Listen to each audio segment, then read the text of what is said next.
ದೇಶ ಕಾಯೋ ಯೋಧ ತನ್ನ ಪ್ರೀತಿಯನ್ನ ಕಾದ್ಕೊಳ್ಳೋದಕ್ಕೆ ಹೇಗೆ ಸಾಧ್ಯ ಇಲ್ಲ ನೋಡ್ತೀನಿ. ನಾನು ಪ್ರೀತಿಗಾಗಿ ಪ್ರಾಣ ಬಿಡೋದಕ್ಕೂ ರೆಡಿ, ತೆಗೆಯೋದಕ್ಕೂ ರೆಡಿ ಅಂತ ಗುಡುಗಿದ್ದಾನೆ.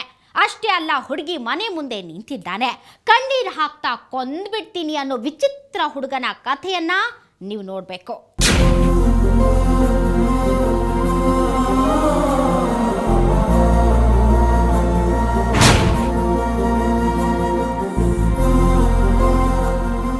ಹುಬ್ಬಳ್ಳಿಯ ನೆಹರು ನಗರದ ಈ ಹುಡುಗ ಕೃಷ್ಣ ಸಾವಂತ್ ಛತ್ತೀಸ್ಗಢದ ಸಿಆರ್ಪಿಎಫ್ನಲ್ಲಿ ನಿನ್ನೆ ಮೊನ್ನೆ ತನಕ ಕೆಲಸ ಮಾಡ್ತಾ ಇದ್ದ. ಈಗ ಇದ್ದಕ್ಕಿದ್ದ ಹಾಗೆ ಒಬ್ಬ ಹುಡುಗಿಗಾಗಿ ಅಲ್ಲಿಂದ ಓಡ್ ಬಂದು ಇಲ್ಲಿ ಹತ್ಕೊಂಡು ಕುಂತಿದ್ದಾನೆ.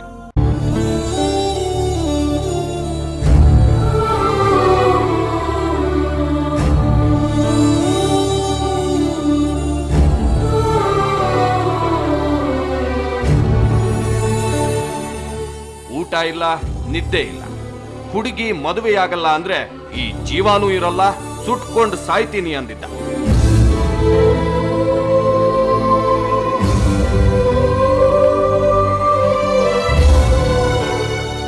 ನನಗೆ ಅವಳಿದ್ರೆ ಜೀವನ, ಅವಳು ಇಲ್ಲಿಲ್ಲ ಅಂತಂದ್ರೆ ನಾನು ಜೀವನನ ಇಡೋದಲ್ಲ.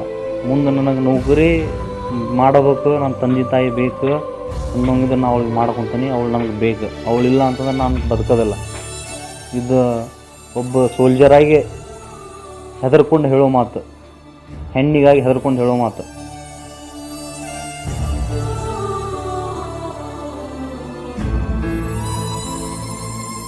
ಇವನು ಹೀಗೆ ಧರಣಿ ಕುಂತಿದ್ದು ಲಕ್ಷ್ಮಿ ಅನ್ನೋ ಹುಡುಗಿಗೋಸ್ಕರ.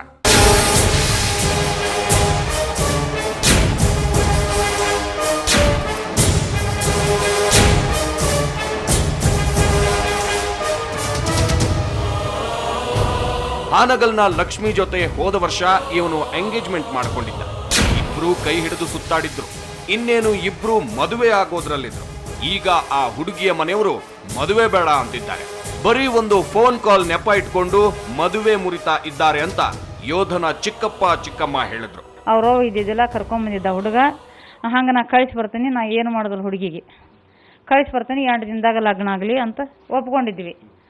ಅದು ಮತ್ತೊಂದು ಥರ ಇವೊಂದು ಥರ ಮಾಡೋಣ, ಅವ್ರೊಂದು ಥರ ಮಾಡೋಣ, ಹಿಂಗೆ ನಡೆದು ಬಿಡ್ತಾನೆ. ನಮಗೆ ಹಿರಿಯರಿಗೆ ಮಾತಾಡಿ ಕೊಡಲಿಲ್ಲ.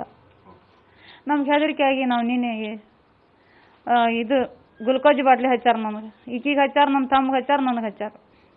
ಅಲ್ಲಿಂದ ಫೋನ್ ಹಚ್ಚಿ ನಮ್ಮ ಮಂದಿ ಮಕ್ಕಳ ಕರೆಸಿ ಇವತ್ತು ನಾವು ಮನೆಗೆ ಬಂದೆವು. ಈಗ ಹುಡುಗಿಗೆ ಏನಾಯ್ತು, ನಮಗೂ ಏನೋ ಮಾಡಿದಾರೆ ಅಂಥೇಳಿ ನಾವು 3-4 ದಿನ ಅದು ಗುದ್ದಾಡತ್ತು, ಊಟ ಇಲ್ಲ, ಉಪಚಾರ ಇಲ್ಲ. ಒಂದೇ ಒಂದು ಸಾರಿ ಬೈದಿದ್ದಕ್ಕೆ ಮದುವೆನೇ ಬೇಡ ಅಂದ ಹುಡುಗಿ ಜೊತೆ ಜೀವನ ಪೂರ್ತಿ ಇರೋದಕ್ಕಾಗತ್ತೆ? ಮದುವೆ ಮಾಡಿಕೊಂಡು ಪರದಾಡೋದಕ್ಕಿಂತ ಆಗಿದ್ದಾಯ್ತು ಅಂತ ಬಿಡೋದೊಳ್ಳೇದಪ್ಪ ಅಂತ ಜನ ಮಾತಾಡ್ಕೊಂಡಿದ್ರು. ನಂತರ ಪೊಲೀಸರು ಬಂದು ಅದು ಇದು ಮಾತಾಡಿ ಹುಡುಗ ಕೂಡ ಅಲ್ಲಿಂದ ಎದ್ದಿದ್ದ. ಅಲ್ಲಿಗೆ ಇವನ ಹೋರಾಟ ಮುಗಿತು ಅಂತ ನಾವ್ ಅಂದ್ಕೊಂಡಿದ್ದೆ. ಆದ್ರೆ ಇವನು ಹುಬ್ಬಳ್ಳಿಯಿಂದ ಎದ್ದು ನೇರ ಹಾನಗಲ್ನ ಹುಡುಗಿ ಮನೆಗೆ ಹೋಗಿದ್ದಾನೆ. ಅಲ್ಲಿಷ್ಟು ಗಲಾಟೆ ಆಗಿದೆ. ಪೊಲೀಸರು ಹೋಗಿ ಸಮಾಧಾನ ಮಾಡಿ ಸ್ಟೇಷನ್ಗೆ ಕರ್ಕೊಂಡ್ಬಂದು ಹುಡುಗ ಹುಡುಗಿ ಇಬ್ಬರನ್ನು ಮಾತಾಡಿಸಿದ್ದಾರೆ. ಫೈನಲ್ ಒಂದು ತೀರ್ಮಾನಕ್ಕೆ ಬಂದ್ಬಿಡಿ ಅಂದಿದ್ದಾರೆ. ಯಾರು ಏನೇ ಹೇಳಿದ್ರು ಈ ಸಂಬಂಧ ಉಳಿಯೋದಲ್ಲ ಅಂತ ಅನ್ನಿಸಿದ್ದು ಹುಡುಗಿ ಕೂತಲ್ಲಿಂದ ಎದ್ದು ಬಂದು ನಮ್ ಜೊತೆ ಮಾತಾಡಿದಾಗ. ನಂಗೆ ಅವ್ರು ಇಷ್ಟ ಇಲ್ಲ ರೀ, ಟಾರ್ಚರ್ ಕೊಡ್ತಾರೆ, ಕೆಟ್ಟದಾಗ ಮಾತಾಡಕ್ಕೆ ಹೊಲ್ಸಲ್ಸ್ ಬೈತಾರೆ, ಅದಕ್ಕೆ ನಂಗೆ ಬೇಡ ರೀ. ಅವರು ಮುಂದಾದ್ರೆ ಈ ಥರ ಟಾರ್ಚರ್ ಕೊಡ್ತಾರೆ ಅನ್ನೋದಕ್ಕೆ ನಾವು ಅಲ್ಲಂದಿರುತ್ತೆ, ಬೇಡ ನನಗೆ. ಕೆಟ್ಟ ಬೈದು ನೀ ಹಂಗೆ ಸುಳ್ಳೇನು, ಯಾರನ್ನ ಲವ್ ಮಾಡ್ತೀಯಾ, ಹಿಂಗೆಲ್ಲ ಕೆಟ್ಟ ಬೈತಾರೆ. ಮುಂದೆ ಬೇಡ ರೀ ನನಗೆ. ಈಕೆ ಹೇಳೋದು ಸರಿನೇ. ಅನುಮಾನ ಅನ್ನೋ ದೊಡ್ಡ ರೋಗ ಇರೋರ ಜೊತೆ ಸಂಸಾರ ಮಾಡೋದು ಕಷ್ಟವಾಗುತ್ತೆ. ಹೋಗಿ ಹೋಗಿ ಹಗಲು ಕಂಡ ಬಾವಿಗೆ ರಾತ್ರಿ ಬೀಳೋದ್ಯಾಕೆ ಅಲ್ವಾ? ಈಕೆ ಈ ನಿರ್ಧಾರಕ್ಕೆ ಒಂದೇ ದಿನ ಬಂದಿರೋದಲ್ಲ. ಇವಳಿಗೂ ಕೃಷ್ಣನ್ನ ಮದುವೆ ಮಾಡ್ಕೊಳ್ಳೋ ಇಂಟೆನ್ಷನ್ ಇದ್ದಿತ್ತಾದ್ರಿಂದಾನೇ ಜೊತೆಗೆ ಓಡಾಡಿದ್ದಾಳೆ, ಫೋಟೋ ತೆಗೆಸ್ಕೊಂಡಿದ್ದಾಳೆ. ಇಷ್ಟೆಲ್ಲ ಆಗಿ ಈಗ ಈಕೆ ಮದುವೆ ಬೇಡ ಅಂತಿದ್ದಾಳೆ ಅಂದ್ರೆ ಸಮಥಿಂಗ್ ಸೀರಿಯಸ್ ಅಲ್ವಾ? ಹಂಗಾಗಿ ಲಕ್ಷ್ಮಿಯ ತಾಯಿ ಕೂಡ ಮಗಳ ನಿರ್ಧಾರಕ್ಕೆ ಸಾಥ್ ನೀಡಿದ್ದಾಳೆ. ಸರ್ವ ರಾತ್ರಿಗೆ 1 ಗಂಟೆ 12 ಗಂಟೆ ರಾತ್ರಿ ಫೋನ್ ಮಾಡಿ ಅಸಹ್ಯವಾಗಿ ಮನೆಯನಿಗೆ ಮಗಳಿಗೆ ಆತ್ರಿ ನನಗಾದ್ರೂ ಮಾತಾಡೋನ್ರಿ. ಮಾತಾಡಿದಕ್ಕೆ ಇದಿಷ್ಟೆಲ್ಲ ಮಾಡಿಕೊಂಡು ಮತ್ತೆ ಅಲ್ಲಿ ಪೊಲೀಸ್ ಸ್ಟೇಷನ್, ಇಲ್ಲಿ ಪೊಲೀಸ್ ಸ್ಟೇಷನ್ ಎಲ್ಲ ಹಾಕಿ ನಿಮ್ಮನ್ನ ಒಬ್ಬೊಬ್ಬರನ್ನ ಹೆಣನ ಕೆಡುತ್ತೀನಿ ಅಂತ ಹಿಂಗೆಲ್ಲ ಹೆದರ್ಸ್ತಾರೆ ರೀ ಅವರು. ಈಗ ನಮ್ಗೆ ಹೆಂಗೆ ರೀ ನೌಕರಿದು ಹೆದರಿಕೆ ತೋರಿಸ ಪೊಲೀಸ್ರನ್ನ ಕರ್ನಾಟಕ ಪೊಲೀಸರು ನನ್ನ ಕಾಲು ತಳಗವ್ರು ನೋಡಂತಾಗ ಅಂತ ಅಂತಾರೆ ಅವ್ರು. ನಮ್ಮನ್ನು ಕರ್ಕೊಂಡು ಹೋಗ್ಬೇಕಾರೆ ಅಲ್ಲಿ ಹುಬ್ಳ್ಯಾಗ ಹಂಗೆ ಮಾತಾಡಿದ್ರು ರೀ, ಇಲ್ಲಿ ಮಾತಾಡಿಲ್ರಿ ಅವರು, ಹುಬ್ಳ್ಯಾಗ ಹಂಗೆ ಮಾತಾಡ್ರಿ, ಅಲ್ಲೇ ಹೇಳ್ಯಾರ ರೀ ಅವ್ರು. ಅವ್ನು ಸೊಳೆ ಮಗು ಮೊದಲು ಕೊಡಬೇಡಮ್ಮ, ನೀ ಕರ್ಕೊಂಡೋಗಿ ನಿನ್ನ ಮಗಳು ಅಂತ ಹೇಳ್ಯಾರ. ಮದುವೆಗೆ ಒಪ್ಕೊಂಡು ಒಲ್ಲೆ ನಾನು ನಿನ್ನ ಮಗಳು ಮಾಡ್ಕೊಳಕಂತ ಕೈ ಎತ್ತಿ ಮತ್ತು ರಾತ್ರಿನಾಗ 1 ಗಂಟೆ ಸುಮಾರು ನಮ್ಮ ಮನೆ ಬಾಗಲ್ದಾಗ ಬಂದು ದಾಂಧಲೆ ಮಾಡಿರಿ, ಕಂಬ್ರಿ ಪೊಲೀಸ್ ಸ್ಟೇಷನ್ನಾಗ ಬಿದ್ದು ಆಮೇಲೆ ಬರೆದು ಕೊಟ್ಟು ಬಂದು ಮತ್ತು ಇಲ್ಲಿ ನಮ್ಮ ಮನೆಗೆ ಇಷ್ಟು ಇದು ಮಾಡ್ಯಾರ. ಈಗ ಅವ್ರು ಇಷ್ಟೆಲ್ಲ ಮಾಡ್ಯಾರ. ನಾ ಕೊಡಲ್ರಿ ಸರ್. ಇಲ್ಲಿಗೆ ನಮ್ದು ಮುಗಿದೋಗಿಲ್ರಿ ಅವ್ರದ್ದು ನಮ್ಮದು. ಇನ್ನೇನು ರೀ ಅವ್ರು ಒಂದು 2-3 ಜೊತೆ ಬಟ್ಟೆ ಕೊಡ್ಸ್ಯಾರ ರೀ, 1 ಜೊತೆ ಚೈನ್ ಹಾಕ್ಯಾರ ರೀ, ನನ್ನ ಮಗಳಿಗೆ ಒಂದು 2 ಸೀರೆ ತಂದಾರ, 2-3 ಸೀರೆ ರೀ, ಅವ್ನು ತೊಗೊಂಡವ್ರಿ, ನಾವು ಒಪ್ಪಿಸ್ತೀವಿ ರೀ. ಇವರು ಈ ಮದುವೆ ಬೇಡವೇ ಬೇಡ ಅಂತಿದ್ದಾರೆ. ಆದ್ರೆ ಕೃಷ್ಣ ಮಾತ್ರ ನನಗೆ ಅವಳು ಬೇಕೇ ಬೇಕು ಅಂತ ನಿಂತಿದ್ದಾನೆ. ಅಲ್ಲಿಂದ ಇಲ್ಲಿವರೆಗೂ ನನಗೆ ಬೇಕು ಅವಳು ಅಂತ ಬಂದಿದ್ದೀನಿ. ನನಗೆ ಇಷ್ಟು ದಿನ ನನಗೆ ಅವಳು ಏನೋ ಒಂದು ಮಾಡಿದ್ಲೆ ನನಗೆ ಅವಳೇ ಬೇಕಂತ ನನಗೆ ಅನಿಸ್ತಾ ಇದೆ. ಅವಳಿಲ್ಲ ಅಂತ ನನಗೆ ಜೀವನ ಇಲ್ಲ. ಇದು ಹುಚ್ಚತನ ಅಲ್ವಾ? ಸಾಯೋದ್ರಿಂದ ಅಥವಾ ಸಾಯಿಸೋದ್ರಿಂದ ಏನಾದ್ರೂ ಸಾಧಿಸಿದ ಹಾಗಾಗತ್ತೆ.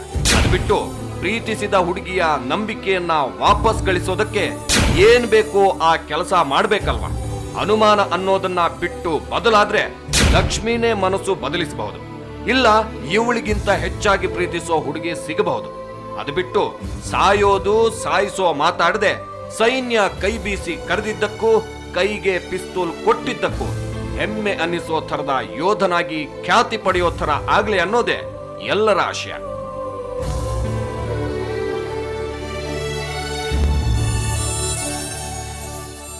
ಅನುಮಾನ ಅನ್ನೋದು ಪ್ರೀತಿಯನ್ನ ಸಾಯಿಸಬಾರ್ದು, ಬದಲಾಗಿ ಬದುಕೋದನ್ನ ಕಲೀಲಿ. ಇಬ್ಬರಿಗೂ ನೆಮ್ಮದಿಯ ಬದುಕು ಸಿಗ್ಲಿ ಅಂತ ಹೇಳ್ತಾ ಇವತ್ತಿನ ಎಪಿಸೋಡ್ನ ಮುಗಿಸ್ತಾ ಇದ್ದೀವಿ. Good bye.